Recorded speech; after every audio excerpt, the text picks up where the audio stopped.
foxy mama. Cool it, lover boy. My husband is due home any minute, huh? Hey guys, if you love Good Times as much as I do, this video will blow your mind. Don't forget to smash that like button right now and activate the bell to not miss any revelation about the behind the scenes of your favorite series. A shocking truth was hidden behind the laughter and tears of Good Times, one of the most beloved TV shows of all time. Good Times brought the Evans family into our homes, showing strength and love in the difficult Cabrini Green projects of Chicago. But behind the cameras of this beloved sitcom, a different kind of drama was unfolding, full of fights, sorrows, and secrets that most fans never knew. Get ready to have your childhood completely shaken by these bombshell revelations about Good Times. For many, John Amos was the strong center of Good Times as James Evans Sr., the hard-working father who kept his family together. He was seen as a rock, a guide for what was right, and a powerful example of a black father on television. But did you know he was fired from the very Good Times that he helped make famous? John Amos had a clear vision for Good Times that went far beyond just making people laugh. He joined Good Times believing it would be about a strong and loving African-American family facing real problems, not just a silly cartoon. As the first black father on TV with a complete family, he felt an enormous responsibility to show a father who was the opposite of all the negative stereotypes about black men. But as Good Times progressed, things changed drastically. The character, JJ, played by Jimmy Walker, became the most popular, and his catchphrase, "Dynamite," dominated the show. Amos was furious, believing that JJ's character made black men look ridiculous. He felt that the writers preferred to put a chicken hat on JJ and have him dancing around yelling "dynamite," rather than creating really important conversations. In Good Times, the arguments behind the scenes of Good Times intensified, with Amos directly confronting the writers, most of whom were white, asking, "How long have you been black?" He even refused to film scenes he considered offensive, like when two white men were supposed to spit on the floor of James's house. Amos also fought for James to have a gun to protect his family after JJ was shot, but was denied. These strong opinions led to him being fired from Good Times after the third season. His character was eliminated in a shocking way, killed in a car accident, leaving fans devastated and Good Times with an impossible void to fill. After leaving Good Times, John Amos had a brilliant career. He was nominated for an Emmy for his powerful role in the series Roots and appeared in classic films like Coming to America and Die Hard 2. He also had important roles in series like The West Wing. Years later, Amos and Norman Lear, the producer of Good Times, made peace. Amos called their relationship difficult, but in the end, a friendship. He was very emotional when they met again, feeling that all the old hurts had disappeared. And it wasn't just John Amos who had problems with Good Times. Esther Roller, who played the powerful Florida Evans, was also dissatisfied with the direction Good Times was taking. Did you know that before Good Times, she made a demand that changed television forever? Roll insisted that her character in Good Times have a husband, a strong black father in the series. She famously said that she could not contribute to the LIE that black fathers don't care about their children. This strong position brought John Amos to the cast of Good Times as James Evans Sr., a revolutionary moment in American TV before. Good Times, Esther Roller had a rich career in dance and theater. She first brought the character of Florida Evans to life as a housekeeper on the popular show Maude. When Good Times was being planned, her demand for a strong father on the show was a big deal, showing her deep belief in using television to share positive messages about black families. Like Amos, Roller became increasingly unhappy with the direction of Good Times, especially with JJ's silly behavior. She openly criticized the character, calling him stupid and saying that negative images were being inserted into Good Times through the oldest child. Her frustration, along with contract problems, led her to abandon Good Times after the 4th season. The show continued without her for a season, and Wilona's character became more important. Some fans even questioned her choice to leave her, TV children, but her reasons were tied to her deeper beliefs about the purpose of the show. But fans really missed Florida. CBS and the producers worked to bring her back, and Roll agreed, but only under strict rules. She demanded more money, better scripts, and that JJ's character become more responsible. She also insisted that the character of Carl Dixon, whom Florida married, be removed. She felt that his lack of belief in God and Florida, moving on so quickly after James's death, went against Florida's strong Christian faith. After Good Times, Esther Roll continued to shine. She won an Emmy Award in 1979 for her role in the TV movie Summer of My German Soldier. She also appeared in well-known films like Driving Miss Daisy and Rosewood. Esther Roll passed away in 1998 at age 78, leaving behind a lasting impact as a respected actress and a strong advocate for authentic black representation in Hollywood. And who could talk about Good Times without thinking about Jimmie Walker? His famous catchphrase, "Dynamite," exploded in popular culture, instantly making him a big star of Good Times. But that popularity came at a high price behind the scenes of Good Times. Jimmy's journey began in the tough South Bronx projects of New York. He loved basketball, but his skinny build led him to find his funny side through a special education program. He started in stand-up comedy, opening for groups like The Last Poets, and even becoming the youngest MC at the famous Apollo Theater.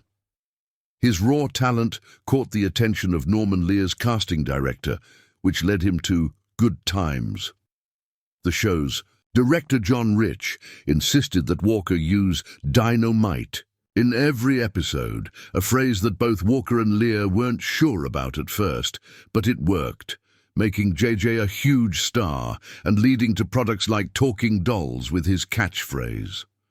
Walker himself revealed that he was never friends with Esther, Roll, or John Amos during Good Times, and felt sad because they despised his character. The tensions in Good Times were so strong that Jimmie Walker was the only main cast member who did not attend Esther Roll's funeral. This shocking fact shows how much the wounds from that period of Good Times never completely healed. And Janet Jackson in Good Times. You think of her as a pop superstar, but few know about the nightmare she lived through during the filming of Good Times. At just 10 years old, the producers of Good Times said she was fat and needed to lose weight. Even more disturbing, when she started developing, she was forced to bind her chest every day with wide strips of cloth to appear more flattened in Good Times. Janet played Penny Gordon Woods, the quiet, sweet girl who suffered abuse before. Being adopted by Wilona, her storyline was powerful and emotional, bravely addressing child abuse, a very serious topic rarely seen on TV at that time. Janet was already part of the famous Jackson family, performing with her brothers from a very young age. She started acting in variety shows and sitcoms like Good Times when she was just 10 or 11 years old. But the challenges she faced behind the scenes as a child actress are shocking.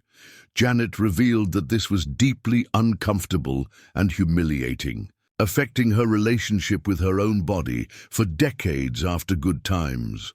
She also shared that her brother Michael would tease her about her weight, calling her names like pig or cow.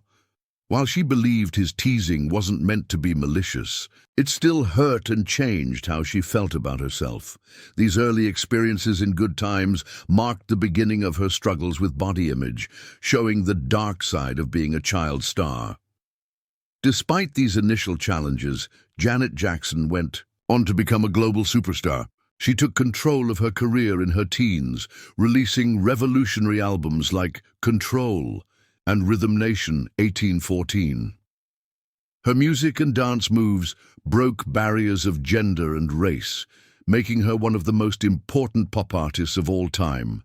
And what happened to Ralph Carter, who played the young and intelligent Michael Evans in Good Times? After Good Times ended in 1979, he practically disappeared from screens. This generated wild rumors. Some said he was gay, others that he had HIV, or that he had argued with Good Times producers and been banned from Hollywood. The truth? A surprising choice he made consciously after Good Times. Ralph had a strong theatrical background, having appeared in the Broadway musical Raisin before joining Good Times at just 12 years old. He even received awards and nominations for his stage work. After Good Times, he chose to leave TV to pursue his first loves, music and theatre. He released 2 albums, When You're Young and in Love and Get It Right, and became known as a stage performer. Ralph Carter decided not to pursue Hollywood fame and instead focused on working in the black performing arts community in New York. He explained his decision saying, "Hollywood has its own energy. I have energy where I am. Why should I look for energy elsewhere when I have diamonds in my own backyard?" A powerful lesson about following your own path after Good Times. Bernadette Stanis brought grace and intelligence to the role of Thelma Evans in Good Times. She was the quick-thinking, stylish girl who showed that dreams and hopes could exist even in the projects. Bernadette grew up in the Brownsville part of Brooklyn, New York, a neighborhood that faced many problems, including drugs and crime. But she stayed focused, taking dance classes and staying in school. She proved that what is around you doesn't have to be inside you. This early strength helped her handle Hollywood later, where she said all that stuff was going on, but it didn't bother her because she was used to it. She was actually the 3rd actress hired for Good Times, after Esther Roll and John Amos, showing how important she was to the main cast of the show from the start. She even had to be released from a Broadway show contract to join the cast of Good Times. Did you know she was the first African-American female teenager to be cast in a complete family show like Good Times? A historic milestone for American TV. Her portrayal of Thelma in Good Times challenged old stereotypes, showing a young black girl from the inner city with brains, self-respect, pride, and elegance. Jeanette Dubois played the stylish neighbor Willona Woods in Good Times, always ready with a clever comment or a helping hand. Beyond the Evans family, there was Willona Woods, played by the lively Jeanette Dubois. She was the Evans' stylish neighbor and Florida's best friend. Did you know she helped write and sang the famous theme song for the Jeffersons, Movin' On Up? This song became a symbol for black people moving up socially and shows her multiple artistic abilities. This is a big secret that many fans never knew and really shows how much she contributed to TV history. When Esther Rolle temporarily left Good Times, Willona's role became even more important. This led to one of the most important storylines in sitcom history. Willona adopting Penny Gordon, a child who had been mistreated by her biological mother. This story bravely tackled a serious issue, child abuse, which was rarely shown on TV at that time. The young actress who played Penny was none other than Janet Jackson in one of her first TV roles. Johnny Brown played the building superintendent in Good Times, Nathan Bookman, known for his round physique, big smile, and relaxed comic style. Bookman often brought laughs and was the target of JJ's playful jokes. Here's a secret that most fans never knew. Johnny Brown almost got a role that would have changed TV history. He was considered for the role of Lamont in Sanford and Son, but because he was already committed to Laugh-In, he couldn't accept the role, which ended up going to Demond Wilson. Imagine how different TV would be without him in Good Times. The laughter and lessons of Good Times touched millions of people. But as we've seen, the journey of Good Times was far from simple. The cast that brought these beloved Good Times characters to life faced their own battles, both personal and professional. Despite the conflicts and challenges, Good Times left an indelible mark on television history, breaking barriers and showing the real life of a black family in a way that no show had done before. The facts about the life of the Good Times cast only make us appreciate their talent, their strength, and the lasting impact of a show that truly showed the good times and struggles of an important era. Good Times was much more than just a TV show. It was a cultural movement that forever changed the way black families were represented in American media. So, did you watch Good Times? Comment here. Who was your favorite Good Times character? Don't forget that monster like and subscribe to the channel to not miss our next revelations about the behind the scenes of series that made history.